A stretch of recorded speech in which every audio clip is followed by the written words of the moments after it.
Thousands of festival goers say that they were scammed. They shelled out, in many cases, thousands of dollars for this luxury trip to the Bahamas. Well, the infamous Fyre Festival is a reminder of what's been called the biggest fraud in music festival history. The failure of Fyre Festival, the $1 million lie. They promised paradise. What they got was a nightmare. In 2017, thousands of excited festival goers flew to a remote Bahamian island, expecting five-star villas, gourmet meals, and performances from the world's top artists. They were sold a dream, perfectly packaged in glossy videos and influencer posts. But what they stepped into was nothing short of chaos. Luggage tossed onto muddy fields, FEMA tents instead of luxury cabanas, people tweeting in panic. We're stranded on the island. The image that defined the disaster? A sad slice of cheese on white bread served in a foam container. That one photo shattered the illusion. What was supposed to be the Coachella of the Caribbean quickly became one of the most infamous failures in event history. This is the story of how ambition, ego, and lies built the Fyre Festival, and how it all came crashing down. Chapter 1. The Dream. Billy McFarland was a young entrepreneur with a silver tongue and a hunger for fame. Partnering with rapper Ja Rule, he envisioned something the world had never seen, an exclusive music festival for the rich and famous. White sand beaches, luxury yachts, private jets. The Fyre Festival would be the ultimate status symbol. They picked Norman's Cay, once the private island of drug Lord Pablo Escobar. The location was exotic, mysterious, and perfect for the kind of marketing that would set the internet on fire. But there was a catch. The contract strictly stated that they could not mention Escobar's name in any promotion. McFarland ignored that. The first teaser proudly declared, once owned by Pablo Escobar. As a result, they lost the island immediately. This was the first major red flag. But instead of slowing down, they doubled down.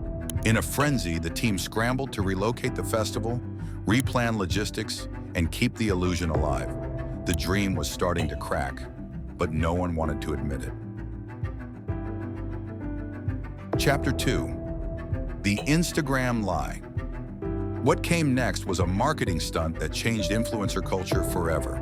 In a synchronized campaign, over 400 of the world's biggest models and influencers, including Bella Hadid, Emily Ratajkowski, and Kendall Jenner, posted a single image, an empty orange tile. It was mysterious, it was bold, and it worked. People were hooked. Hype spread like wildfire. Within 48 hours, nearly every ticket had sold out. Some packages went for tens of thousands of dollars, all based on a dream that didn't even exist yet. Kendall Jenner was paid $250,000 for just one post, with no disclosure that it was a paid promotion. The promotional video was cinematic: crystal clear water, jet skis slicing the surf, supermodels dancing on yachts. But every shot was staged. There was no infrastructure, no contracts with artists, and no construction even started on the festival grounds. But by the time the truth would catch up, it was already too late. Chapter 3. The Reality. The new location was Great Exuma, another island in the Bahamas. But unlike the first choice, this place wasn't private, and it wasn't ready. There were no proper accommodations, no clean water supply, no sewage systems, no infrastructure for hosting a festival, let alone a luxury one. Yet McFarland and his team kept pushing forward. As the festival dates approached, panic spread within the team. Contractors were unpaid, deadlines were missed. Emails from stressed-out staff begged for the event to be postponed. But Billy refused to slow down. Instead, he pushed his exhausted crew harder.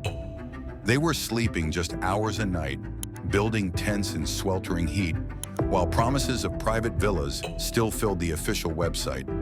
Footage later surfaced of half-built FEMA tents, construction debris, and piles of mattresses left in the rain. And all the while, influencers continued hyping up the event, unaware that behind the scenes, the whole operation was falling apart. Chapter 4. The Collapse. Then came the day of reckoning. The guests, wealthy, excited, and dressed for Instagram, began to arrive on the island. What they found looked nothing like what they were promised. Instead of luxury airport pickups, they were packed into school buses. Instead of stylish villas, they saw rows of disaster relief tents. Their luggage, tossed into shipping containers and dumped onto the mud for them to find.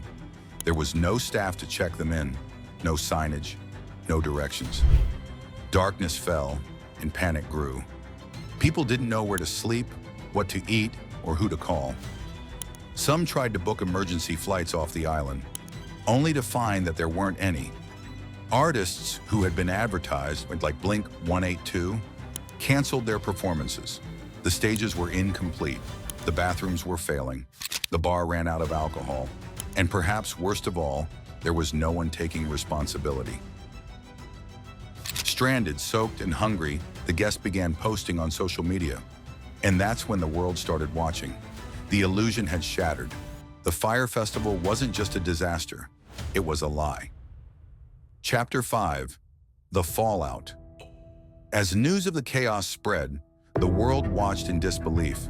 Within days, the Fyre Festival became an international punchline. Memes, headlines, and YouTube reactions exploded.